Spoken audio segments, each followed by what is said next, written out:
मित्रांनो, शालिनी भक्तिसागरमध्ये तुमचे मनपूर्वक स्वागत आहे।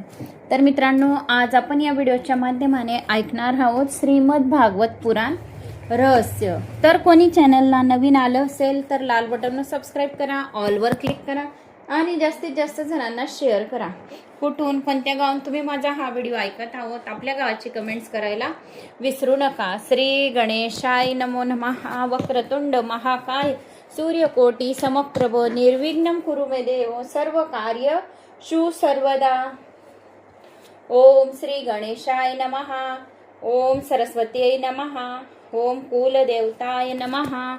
ओम शांताकारं भुजगशयनं पद्मनाभं सुरेशं विश्वाधारं गगनसदृशं मेघवर्णं शुभांगं लक्ष्मीकान्तं कमलनयनं योगिर्भ्यानज्ञं वन्दे विष्णु भवभयहरं सर्वलोकैकनाथं निवासं।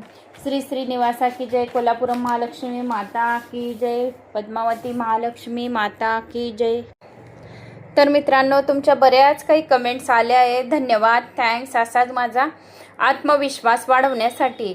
तर आता एका जणाची पण कमेंट्स आली आहे की ओम कृष्णाय वासुदेवाय रयत परमात्मने प्राथमिक कलेक्शन आशय गोविंदाय नमो नमः।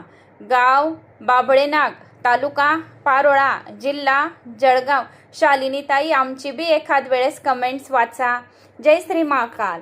तर कमेंट्स सर्वांच्याच केव्हा सर्वांच्याच कमेंट्स वाचते, केव्हा कमेंट्स कोणाच्याच वाचत नाही, नाहीतर वेळ राहिला थोडा तर सर्वांच्या वाचून घेते। आता पण भरपूर कमेंट्स आलेले आहे।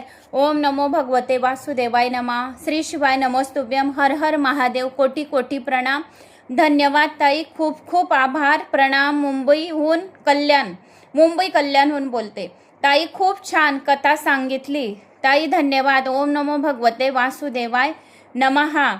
ओम नमो भगवते वासुदेवाय नमः। कर्नाटकातून तडवेल या गावातून ऐकत आहोत। श्री शिवाय नमस्तुभ्यम। श्री कृष्ण निगडी पुणे। श्री शिवाय नमस्तुभ्यम। ओम नमो भगवते वासुदेवाय नमः। नाशिक। ओम नमो भगवते वासुदेवाय नमः। ओम श्री शिवाय नमस्तुभ्यम। श्री स्वामी समर्थ। ओम नमो भगवते वासुदेवाय नमः। नांदगाव।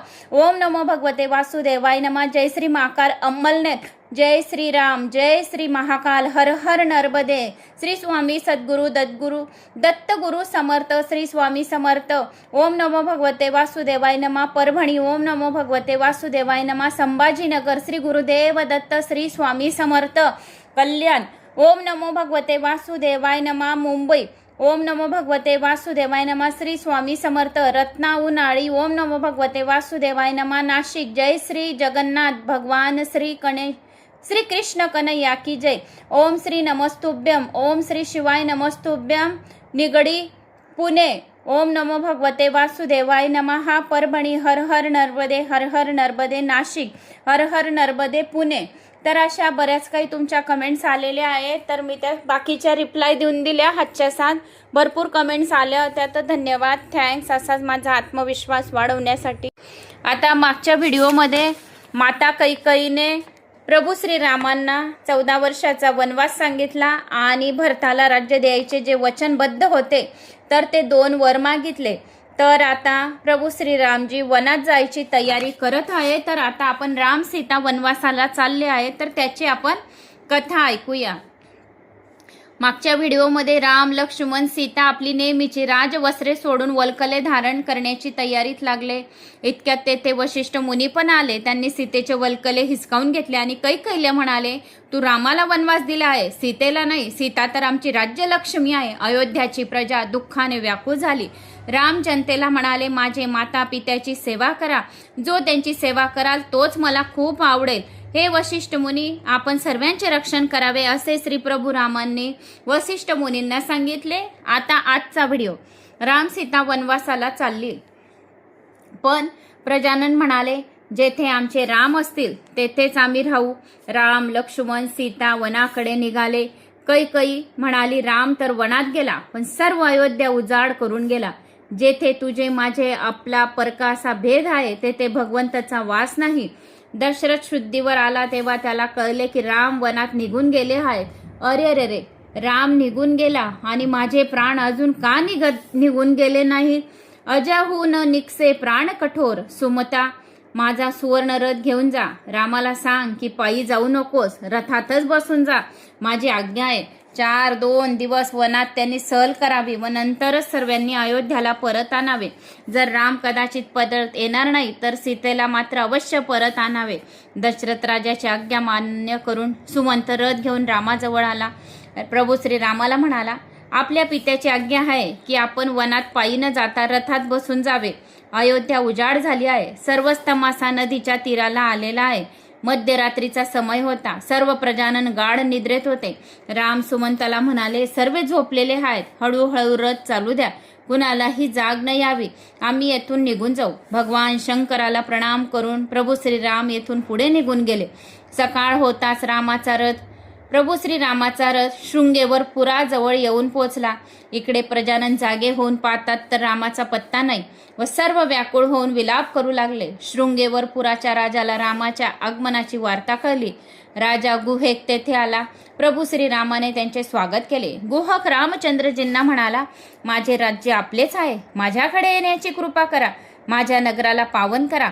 प्रभू श्री रामचंद्र 14 वर्ष पूर्ण होईपर्यंत मी कुणाच्याही नगरात प्रवेश करू शकत नाही.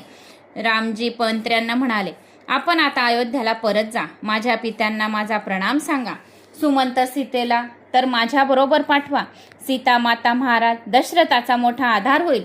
सीता माता म्हणाली, मंत्री महाशय, मी जाणार नाही.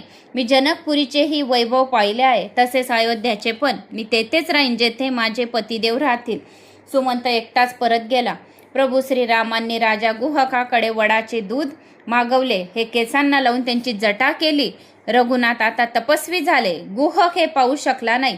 तो मूर्छित होऊन जमिनीवर पडला. गंगेच्या पलीकडे जायचे होते म्हणून प्रभू श्रीराम गंगाच्या तीरावर आले. केवटाला हाक दिली आणि विचारले, केवटा, तू आम्हाला गंगेच्या पार घेऊन जाशील? केवट आपल्या नौकेतूनच बोलू लागला, मी तुमचे मर्म जाणतो. लक्ष्मण म्हणाला, कोणते मर्म बाबा? केवट म्हणाला, रामाचे चरण धुळीच्या स्पर्शाने दगडाची अहिल्या ती जिवंत झाली. माझे नाव तर लाकडाची आहे.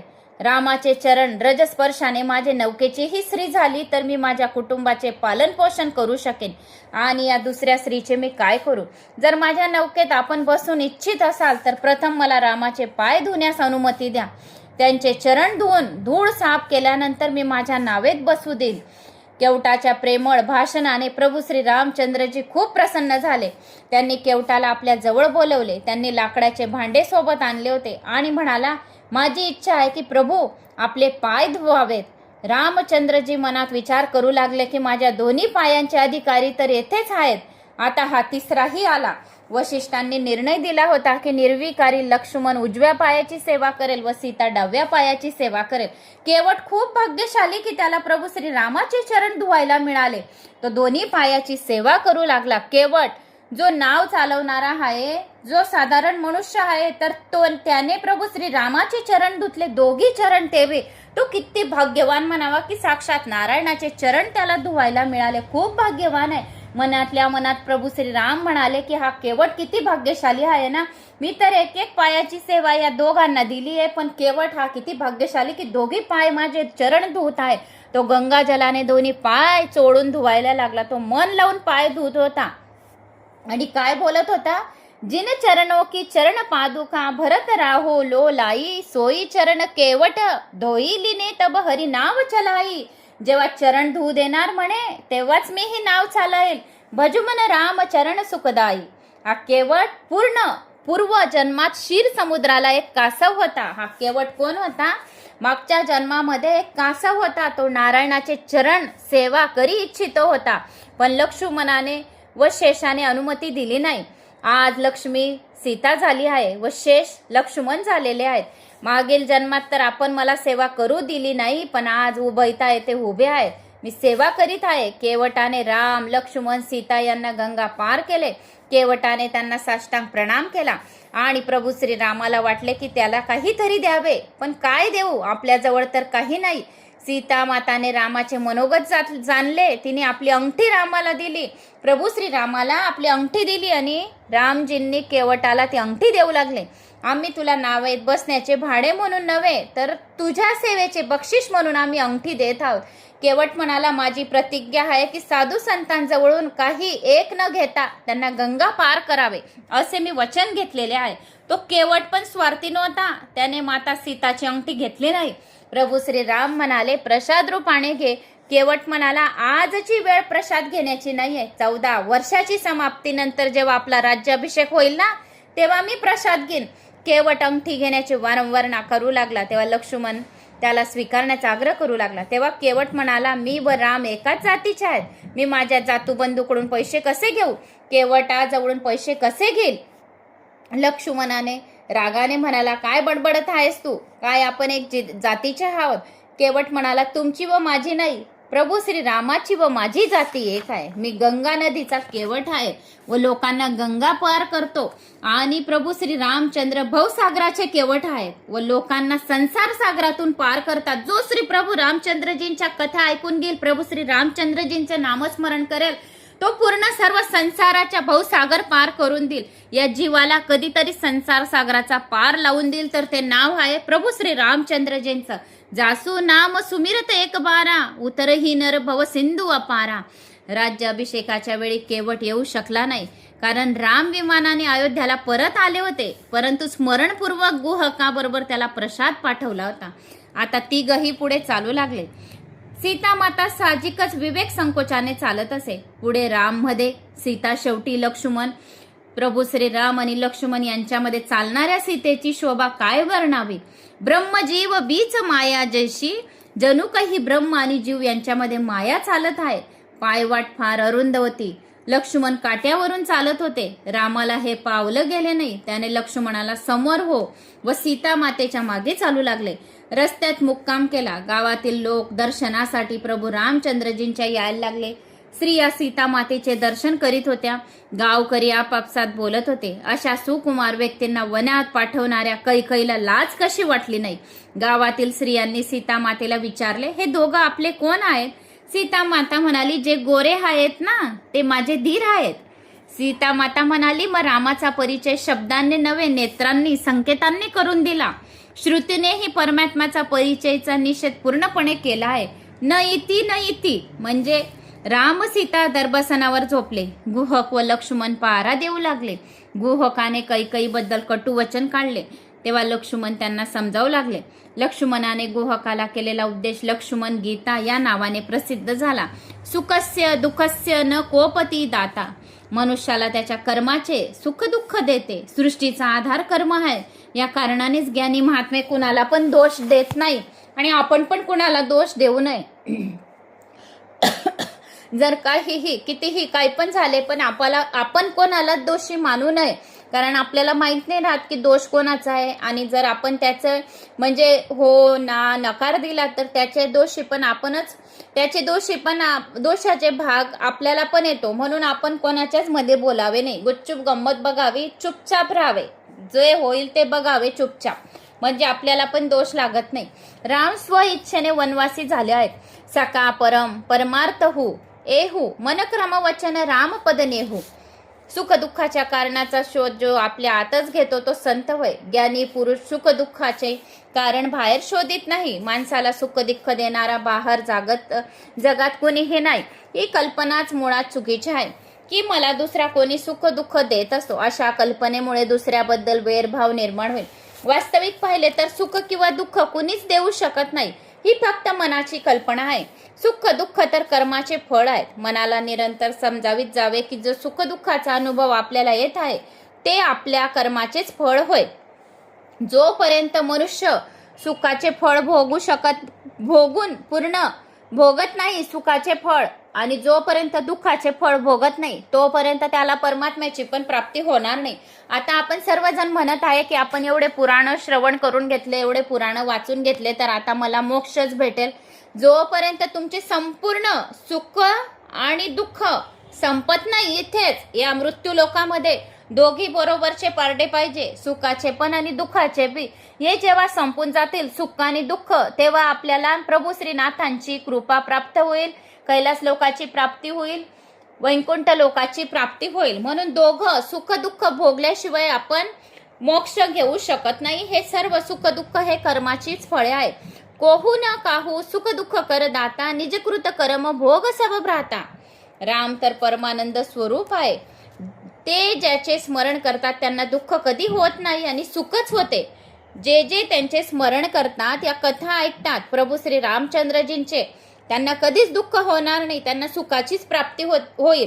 आणि जे काही त्यांच्या जीवनात दुःख पण असेल तर त्यांना त्यांचा अनुभव सुद्धा किंचितही होणार नाही. त्यांना दुःख देण्याचा प्रश्नच उद्भवत नाही. त्यांच्या मनात काही विषयी कोणतीही दुःख भावना नाही. प्रभू श्री रामाला कर्माचे बंधन तर नाहीच, ते कर्माच्या पार आहेत, ते स्वच्छेने प्रकट होतात. जीवाला आपल्या कर्मानुसार जन्म घ्यावा लागतो. ईश्वर स्वइच्छेने प्रकट होत असतात, तरीही परमात्मा लीला करण्यासाठी प्रकट झाले आहे, म्हणून ते कर्माच्या मर्यादेतच राहतो. तो जगासमोर असा आदर्श ठेवतो की मी स्वतःच परमात्मा असूनही कर्माचे बंधन पाळतो. रामकथा अनेक ग्रंथात वर्णन केली गेली आहे. कैकेयीने प्रभू श्री रामाला वनवास दिला. कौशल्या मातेला अतिशय दुःख झाले. प्रभू श्री रामचंद्रजी म्हणतात, हे माझ्या कर्माचे फळ आहे, जे मला दिलेले आहे वनवास, तर हे माझ्या कर्माचे फळ आहे. पूर्वजन्मी मी कैकेयीला खूप दुःख दिले होते, त्याचे फळ मला हे भोगावे लागत आहे. मी परशुराम अवतारात जे केले त्यांचे फळ या अवतारात मी भोगत आहे. पूर्वी जन्मात कैकेयी जमदग्नी ऋषीची पत्नी रेणुका माता होती. मागच्या जन्मात कोण होतं याचा उल्लेख गणेश पुराणात मी तुम्हाला चांगल्या रीतीने सांगितला आहे, तरी पण मी तुम्हाला परत सांगून देते. ज्यांनी गणेश पुराण ऐकलं नसणार, जे कोणी नवीन सबस्क्रायबर आले असतील, तर हे त्यांना वनवासात का जावं लागलं प्रभू श्रीरामांना, तर मी मागच्या जन्मात काय सांगितलं त्यांनी की त्याचे मला हे फळ या जन्मामध्ये मी वनवासात का जात आहे, तर मागच्या जन्माचे जे माझे कर्माचे फळ आहे ना, त्याच्यामुळे मला हे दुःख माझ्या वाटेला आले आहे, असं कोण म्हणत आहे, प्रभू श्री रामजी. तर मी मागच्या जन्मात कोण होतो, परशुराम अवतारात जे केले त्यांचे फळ, तर या अवतारात मला भोगावे लागत आहे. पूर्वजन्मात कैकेयी जे होती माता, ती जमदग्नी ऋषीची पत्नी रेणुका माता होती. परशुराम तिचा पुत्र होता रेणुका मातेचा. एके वेळी काय झालं, चित्रसेन गंधर्व अनेक अप्सरासह सरोवरात विहार करीत होत्या. रेणुका मातेने ते दृश्य पाहिले, त्यामुळे तिच्या मनात काय झालं, काम वासना उत्पन्न होऊन गेली. तसेच काहीसे असमाधानही वाटले. या अप्सरांना जसे सुख मिळत आहे तसे तर मला कधीच मिळाले नाही, असे रेणुका मातेच्या मनात आले. रेणुकाला परत जाण्याला उशीर झाला. जमदग्नी ऋषींनी हे जाणले की रेणुकेने मनाने व्यभिचार पाप केला आहे. जमदग्नी खिन्न झाले. ते परशुरामाला म्हणाले, तुझ्या आईने पाप केले आहे, तिचा शिरच्छेद करून टाक. काय म्हणाले, वडिलांची आज्ञा. जमदग्नी ऋषींनी काय म्हणाले की तुझ्या आईने पाप केले आहे, तिचा शिरच्छेद कर. वडिलांची आज्ञा ऐकून काही एक विचार न करता परशुरामाने रेणुकेचा शिरच्छेद केला. प्रभू श्री रामचंद्र कौसल्याला समजावित होते की त्या जन्मात मी मातेला दुःख दिले होते, त्यांचा शिरच्छेद करून टाकला, म्हणून या जन्मात मला हे वनवास 14 वर्ष वनवासाचे दुःख भोगावे लागत आहे. महात्मे येथपर्यंत सांगतात की प्रभू श्री रामाने वालीची हत्या केली होती. तो वाली कृष्ण अवतारात पारध्याच्या रूपाने आला होता. भगवंताला त्याच्या बाणाने प्राण त्याग करावा लागला. केलेल्या कर्माचे फळ भोगावेच लागते. स्त्री असो, पुरुष असो, देव असो, मनुष्य असो, कोणीही असो, मागच्या जन्माच्या कर्माच्या फळामुळे आपल्याला या जन्मात काही पुण्यफळाची प्राप्ती होते. म्हणून आपल्याकडून पण आपले आई वडील हिरावून जातात. लक्ष्मण व गुहक सर्व रात्रभर बोलत होते. गस्तही चालू होती. ब्रह्ममुहूर्तावर प्रभू श्री रामांनी स्नान करून भगवान शंकराची पूजा केली. आपल्या जीवनात काही नियम पाळायलाच पाहिजे. त्यांच्या जीवनात काही शुभ संकल्प नाहीत. ते पशुहूनही अधम समजावा. नियमाच्या बंधना वाचून माणूस पशुहूनही हीन होतो. रघुनाथांनी जगासमोर आदर्श ठेवला की स्वतः ईश्वर असून भगवान शंकराची पूजा करतात. गुहकाला परत जाण्यास सांगितले, पण त्यांनी मान्य केले नाही. तेव्हा प्रभू श्री राम म्हणाले, ठीक आहे, आम्ही चित्रकूटला पोहोचू तेव्हा तू परत जाशील. प्रभू श्री रामचंद्रजी आता प्रयागराजाला पोहोचले आणि तेथे भरद्वाज मुनींच्या आश्रमात थांबले. मला पण खूप इच्छा आहे प्रयागराजाला जायची, पण मी अजून पण नाही गेली आहे प्रयागराजला. तर रामचंद्रजी प्रयागराजाला पोहोचले आणि तेथे भरद्वाज मुनींच्या आश्रमात थांबले. तुम्ही भरद्वाज व्हाल, तुमच्याकडे कडेही भगवंत येतील. भरद्वाज म्हणजे उपदेश मनात भरून ठेवणारा. या जगातील लौकिक गोष्टीकडे अधिक लक्ष देण्यानेही काही लाभ तर होत नाही, पण साधनेत विषप्च मात्र होतो. भरद्वाज अधिक बोलत नसे. त्यांना प्रभू श्री रामचंद्रावर विशेष प्रेम होते. राम, सीता, लक्ष्मणाच्या आगमनाने त्यामुळे अत्यानंद झाला. जवळपासचे ऋषी सुद्धा येऊ लागले. भरद्वाज म्हणतात, आजपर्यंत केलेल्या साधनांचे फळ मला मिळाले. प्रभू श्री रामचंद्रजींनी एका रात्री त्यांच्या आश्रमात घालवली. राम म्हणाले, वाल्मिकी मुनीच्या आश्रमात दाखवण्यासाठी ऋषिकुमारांना आमच्या सोबत द्यावे. 4 ऋषिकुमार त्यांच्या सोबत आले. सर्वच वाल्मिकीच्या आश्रमात येऊन पोचले. वाल्मिकींनी साध्या भाषेत रामायण लिहिले आहे. राम अवतार होण्यापूर्वीच वाल्मिकींनी रामायण लिहून ठेवले होते. ते आदिकवी भाषेत रामायण होते. काय तर ते राम जन्माच्या अगोदरच त्यांनी रामायण लिहून ठेवले होते. आदिकवी होते ते. त्यांच्या मुखातून सर्वप्रथम श्लोक निघाला. त्यापूर्वी श्लोक नव्हता. हा प्रथम श्लोक क्रोंच वंदा संबंधी आहे. कुण्या एका पारध्याने एका क्रीड्यात क्रोंच पक्षाच्या जोडप्यावर बाण सोडला. त्यातील एक पक्षी मेला. वाल्मिकांनी हे दृश्य पाहून अत्यंत खेद केला. त्यांनी त्या पारध्याला शाप दिला. तो काव्यमय छंदोवाणीतून हीच काव्यांची सुरुवात. या श्लोकाचे 2 अर्थ आहेत. एक सामान्य व दुसरा रामासंबंधी. मान ईशाद प्रतिष्ठाम त्व अंगम शाश्वती सभा यत क्रोच मिथुनादेक अवधिम काम मोहितम. याचा अर्थ काय आहे? वाल्मिकाच्या आश्रमात प्रभू श्रीराम, जानकी आणि लक्ष्मण येऊन पोचले. श्रीरामजी वाल्मिकांना म्हणाले, आपण तर त्रिकालदर्शी आहात. वाल्मिकी म्हणाले, हे तर संगांचे फळ आहे. प्रथम मी कोळी होतो. वाल्मिकी काय म्हणाला, मी कोळी होतो अगोदर. लोकांना वाटेत अडवून लुटत असे. कुटुंबाच्या पालन पोषणासाठी मी खूप पापचरण केली आहेत. नारदाच्या उपदेशाने माझे नवीन जीवन बदलून गेले. एकदा नारद मला रस्त्यात भेटले. त्यांनी विचारले, एवढे पाप कुणा करता करत आहोस? मी म्हणालो, माझ्या कुटुंबासाठी. नारद म्हणाले, तुझ्या कुटुंबातील सर्व घटक या पापाचे वाटेकारी आहेत काय? मी म्हणालो, का नाही? सर्वजण मी जे काही चोरून आणतो तर ते खातात, तर सर्व पापाचे भागीदारी आहेत. नारद म्हणाले, मग तू आपल्या घरी जाऊन सर्वांना विचार की मी जे हे चोरी चपाटीचं आणत आहे तर त्या पापाचा तुम्ही वाटा घेण्यास तयार आहे का?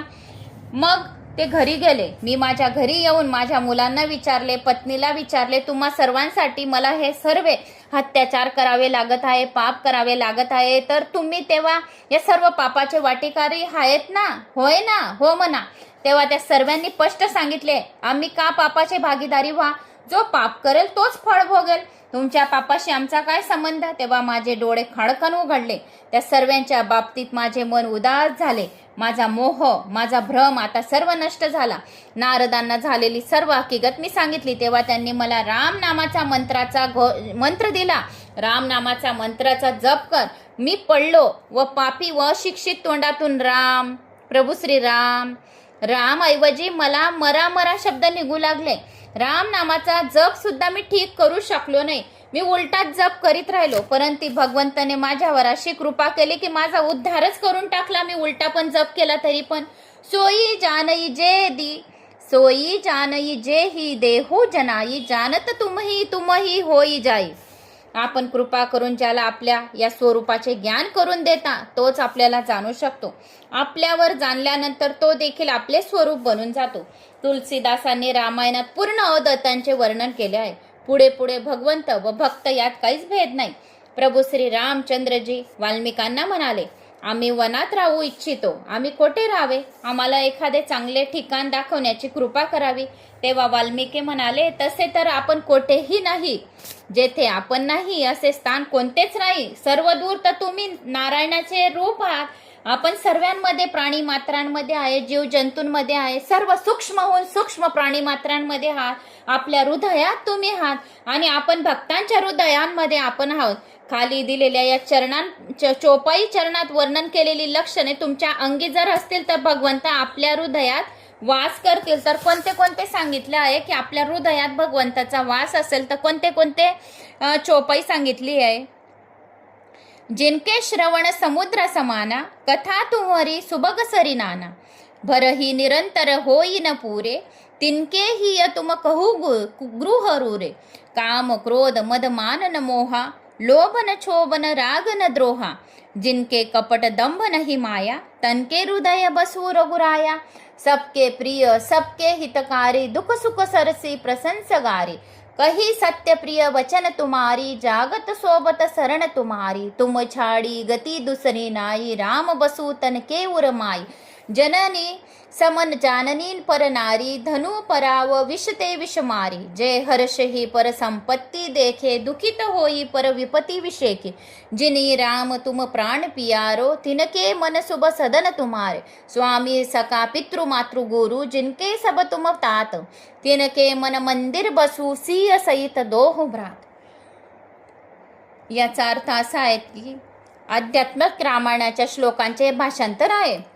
भक्तांची 14 लक्षणे यात सांगितली गेली आहेत. ज्यांच्या हृदयामध्ये प्रभू भक्ती आहे, आपला हा शरीर काय आहे, हे देह काय आहे, हे देह एक घर आहे. या घरामध्ये हृदयामध्ये काय आहे, देवारा. देवारामध्ये कोण आहे, प्रभू श्री नारायण विष्णू, जे तुमचे इष्ट देवता आहेत ते.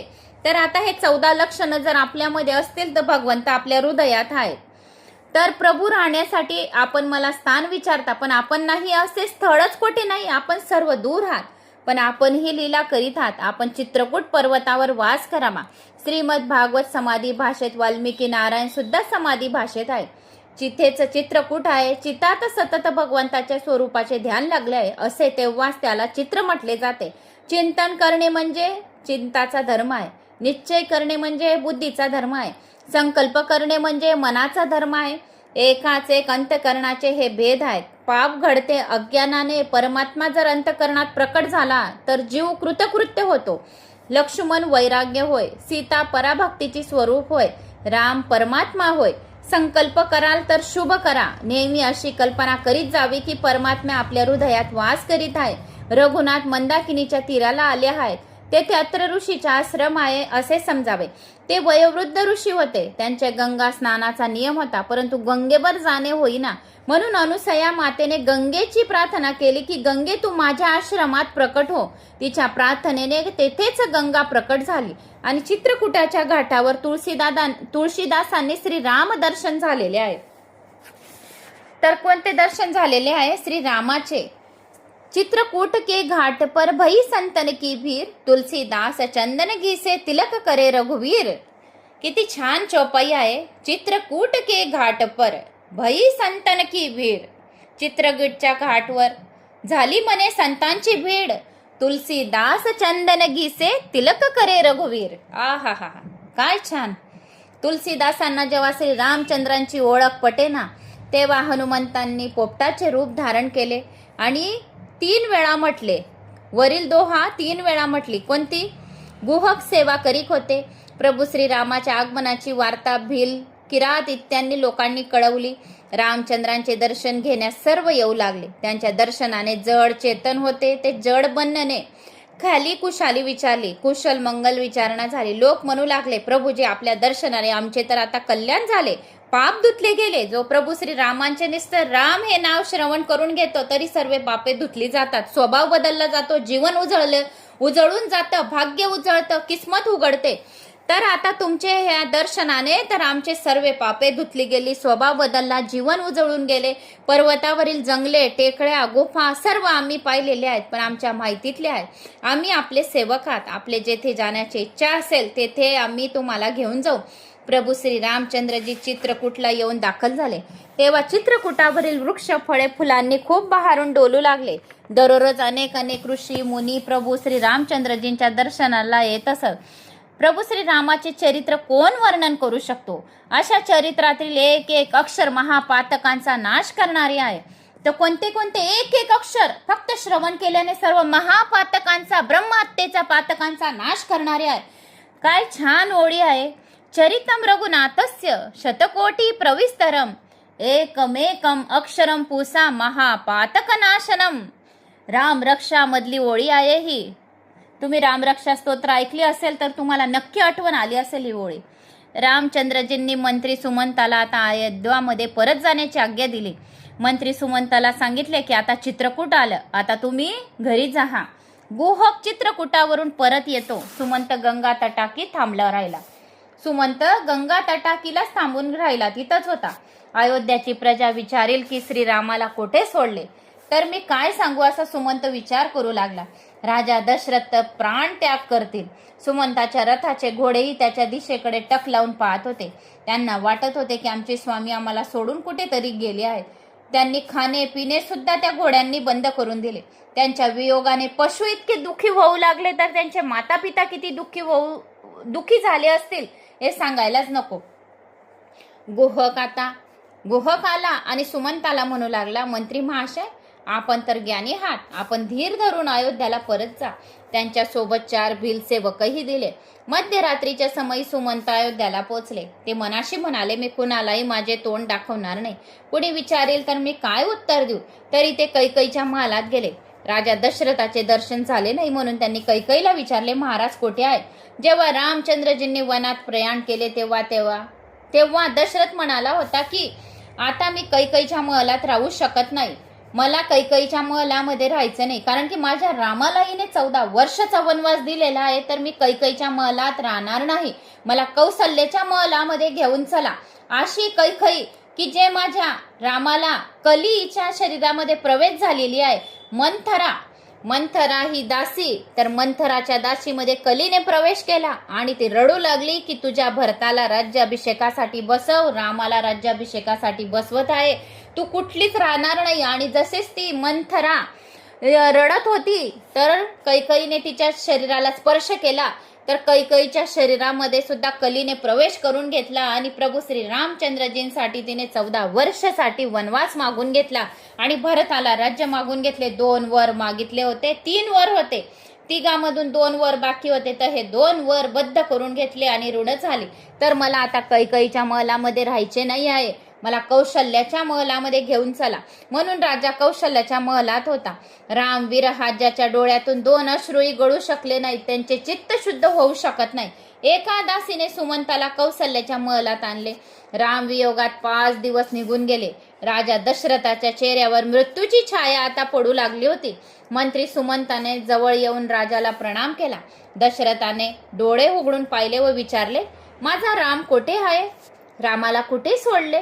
सीता परत आली की नाही? जेथे माझा राम आहे तेथे मला घेऊन चला. राजा दशरथाची व्याकुळता पाहून सुमंताच्या डोळ्यात खूप अश्रू वाहू लागले. तो म्हणू लागला, महाराज, आपण तर ज्ञानी आहात, धीर धरा. मी रामाचा निरोप आणला आहे. त्यांनी सांगितले की माझ्या वडिलांना माझा प्रणाम सांगा. त्यांच्याच आशीर्वादाने मी वनात कुशल आहे. महाराज, मी किती निष्ठुर आहे की रामाला वनात सोडून मी जिवंत परत आलो आहे. सीता देखील म्हणाली, मला मंत्री महाशय, आपण मला पित्या समान आहात. मी अयोध्याला परत येणार नाही.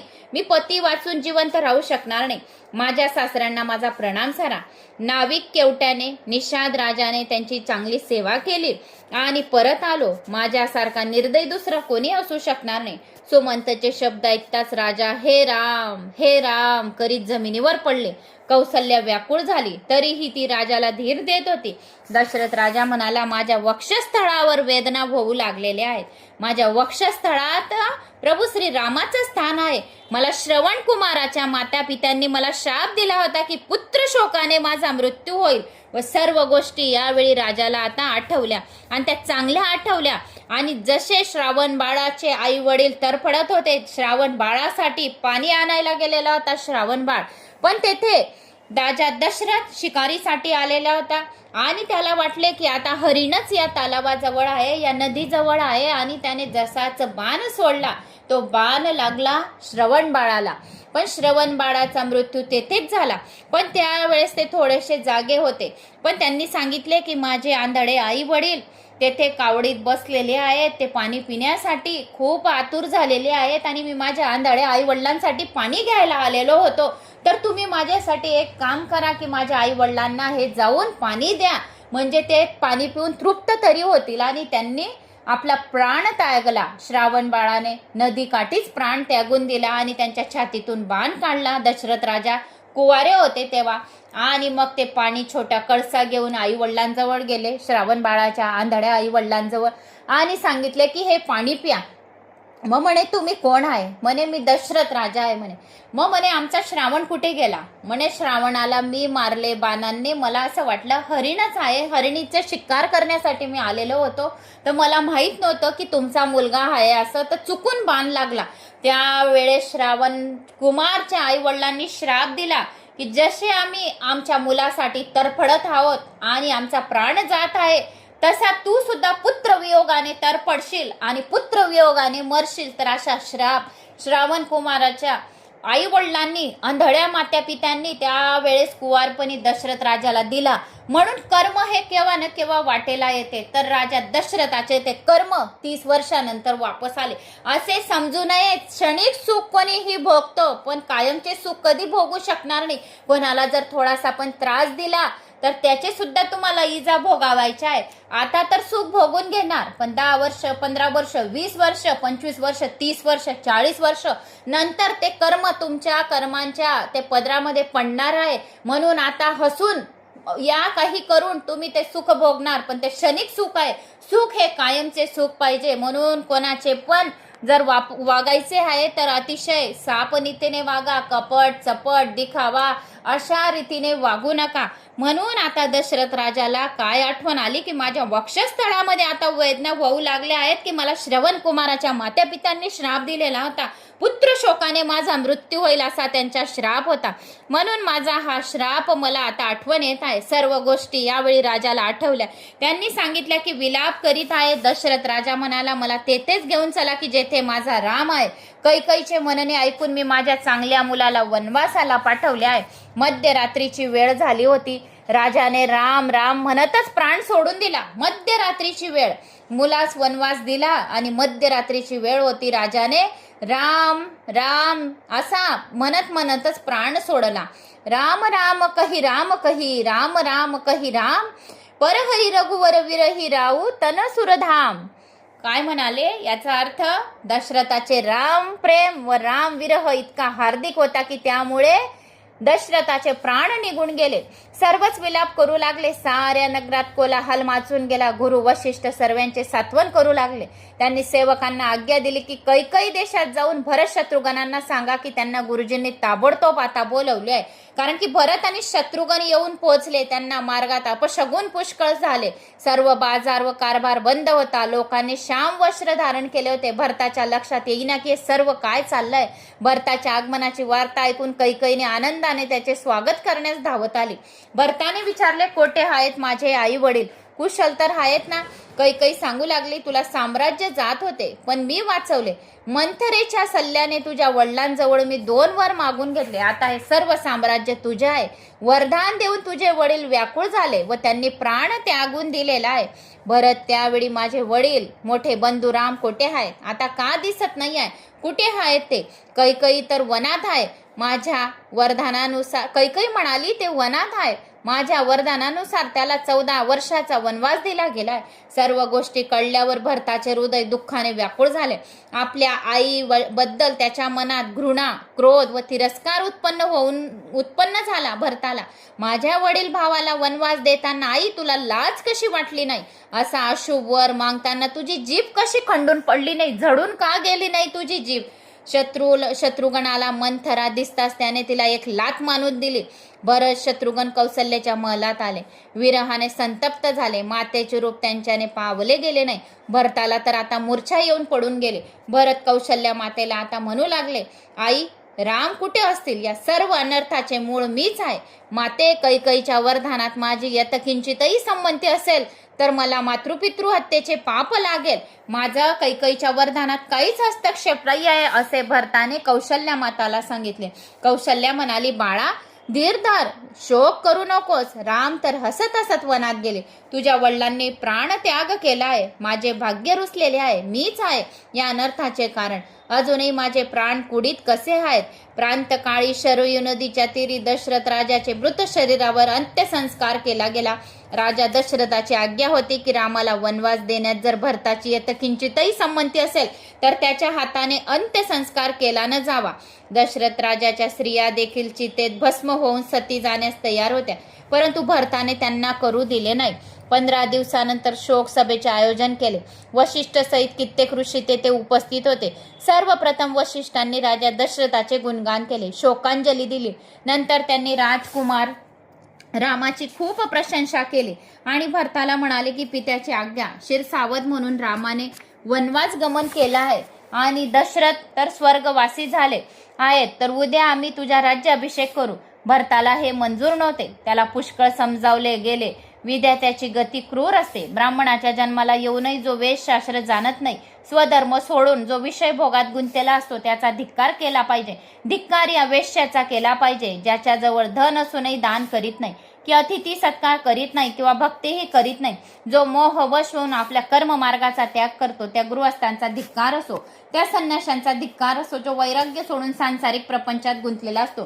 ती स्त्री शोचनीय समजावी की जी आपल्या पतीशी कपट करते, जो कुटील, भांडखोर, स्वच्छदाचारी, सर्वाधिक धिक्कारणीय आहे तर जो आपल्या संपत्तीचा व वेळेचा दुरुपयोग करतो, दुसऱ्यांचे अनिष्ट चिततो, पिंड शोषणातच रमलेला असतो आणि जो नावापुरतीही भक्ती करीत नाही. कौसल्याने भरताला अशीच आज्ञा दिली. भरत उत्तर देण्यास उभा राहिला. राम सीतेच्या स्मरणाने त्याच्या डोळ्यातून अश्रू वाहू लागले. वडील स्वर्गात गेले, राम वनवासात गेले, अशा परिस्थितीत माझा राज्याभिषेक झाल्यावर मला कोणता आनंद व कोणते सुख मिळणार आहे? अयोध्याच्या प्रजेलाही कोणता लाभ होणार आहे? सर्व स्वार्थाचे कारण मीच आहे. जगात माझ्यासारख्या प्राण्याचा जन्म झाला नसता तर बरे झाले असते. माझ्या पित्याला तर सद्गती प्राप्त झाली आहे, त्याबद्दल मला विशेष दुःख वाटत नाही. कारण की सद्गती का प्राप्त झाली की राम राम करता त्यांना मृत्यू आला म्हणून सद्गती प्राप्त झाली. मला त्याचेच दुःख होत आहे की माझ्या वडील भावाला वल्कले धारण करावी लागली, अनवाणी वनात भटकावे लागत आहे. रामा वाचून सर्व काही व्यर्थ आहे. मला तर तेव्हा समाधान मिळेल की जेव्हा मला भाऊ भाऊजाईचे दर्शन होईल. कैकईचा हा मुलगा कैकईपेक्षा अधम आहे. रामचंद्रांची सेवा करण्यातच माझे जीवनाचे साफल्य आहे. या राज्यसनावर महाराजा भगीरथ बसत असत, त्यावर बसण्याची माझी योग्यता नाही. मला आज्ञा व आशीर्वाद द्या. उद्या मी प्रभू श्री रामचंद्रजींकडे जाईल आणि त्यांना विनंती करेल की माझ्यासोबत अयोध्याला परत यावे. त्यांना आपल्या पापाची क्षमा मागेन. माझे स्वामी आहेत, त्यांचा मी सेवक आहे. राम सीतेची आठवण करत असताना भरताच्या डोळ्यात अश्रुधारा वाहू लागल्या.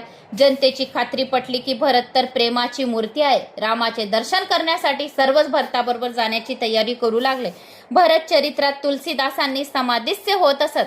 सभा विसर्जित होऊ लागली. नगरातील सर्व आबाल वृद्ध स्त्री पुरुष राम दर्शनाला आतुर झाले, म्हणून ते वनगमनाची तयारी करू लागले. सर्वांच्या मनात एकच भावना होती की केव्हा सकाळ होईल आणि केव्हा आम्ही वनात निघू. प्रांतकाळी राजवाड्याच्या अंगणात सारे नगर लोटले गेले. सर्वांना अशी दृढ आशा वाटत होती की आज राम सीता नक्कीच अयोध्याला परत येणार आहे. भरताने सर्वांना सांगितले की ज्याला सोबत येण्याची इच्छा असेल तो माझ्याबरोबर येऊ शकतो. वशिष्ठ अरुदंती उभयता रथात बसले. आता कैकईच्या डोक्यातूनही कलीचे भूत निघून गेले होते. तीही आता राम दर्शनाला आतुर झाली होती. भरतासाठी सुवर्ण रथ तयार केला गेला, परंतु तो बसू इच्छितो नव्हता. तेव्हा लोक भरताला म्हणाले, जर आपण रथात बसत नसाल तर आम्ही ही पायीच चालू. कौशल्या मातेने भरताला समजावून सांगितले, जर तू रथात बसला नाहीस तर अयोध्याचे सर्व प्रजेला कष्ट होईल. कौशल्याच्या आज्ञेने भरत रथात स्वार झाला. भरत आदी सर्व अयोध्या नगरवासी शृंगपुराच्या जवळ आले. तेव्हा सेवकांनी गोहकाला बातमी दिली की भरत आपली चतुरंग सेना घेऊन आलेले आहे. गोहकाला वाटले की भरत सैन्य घेऊन राम लक्ष्मणाशी युद्ध करण्यात जात असावा. जर असे नसते तर सैन्य सोबत घेण्याची काय आवश्यकता होती. गोहकाने भील सेनेला आज्ञा दिली की कुणालाही तीराला येऊ देऊ नका. एका वृद्ध भिलाने गोहकाला सांगितले, कदाचित रामचंद्रजींना परत अयोध्या येण्याची विनंती करण्यास भरत आलेला आहे. गोहकाला ते पटले. इतक्यात संघर्ष करण्याची घाई करणे ठीक नाही असे त्याला वाटले. तो आपल्या मंत्र्यांसह भरताला भेटण्यास गेला. सर्वांच्या पुढे महर्षी वशिष्ठांचा रथ होता. गोहकांनी त्यांना साष्टांग प्रणाम केला. वशिष्ठांना भरताला म्हणाले की भरत रामाचा अतरंग सेवक गुहक तुला भेटायला आलेला आहे. आता गुहकाने काय सांगितले की आता भरत तुला भेटायला आलेला आहे. प्रभू श्री रामचंद्रजींच्या दर्शनासाठी आलेला आहे आणि त्यांना परत घेण्यासाठी अयोध्यामध्ये घेऊन जाण्यासाठी आलेला आहे. तर आता आपण आज या व्हिडिओमध्ये एवढेच. पुढच्या व्हिडिओमध्ये आपण ऐकूया की भरताची आणि प्रभू श्री रामचंद्रजींची भेट कशी होते. कौसल्या माता, सुमित्रा माता आणि कैकई माता अशा तिघीही सर्व काही प्रभू श्री रामचंद्रजींच्या दर्शनाला गेलेले आहेत. तर पुढचा भाग आपण भेटण्याचा पुढच्या व्हिडिओमध्ये. तर मला अशी आशा आहे की तुम्हाला माझा हा व्हिडिओ आवडला असेल तर आवडल्यास लाईक शेअर सबस्क्राईब करा. जय श्री महाकाल. ओम नमो भगवते वासुदेवाय नमः. कमेंट्स बॉक्समध्ये करा राम राम असं सुद्धा लिहिले आणि आपली वाणी पवित्र होते आणि सरस्वती मातेचा वास राहतो आणि केलेल्या पापांचा नाश होतो. म्हणून प्रभू श्रीरामांचं नाव दिवसातून सकाळ संध्याकाळ दुपार रात्री 108 वेळा तरी करावा. श्रीराम राम रामेती रमे रामे मनोरमे सहस्रनाम ततुल्यम राम नाम वरानने. एवढी बी लाईन बोलली आपण तर 1000 नाव प्रभू विष्णूंचे प्रभू श्रीरामांचे आपण श्रवण करून घेतलेले आहे असे समजावे. जय श्री महाकाल.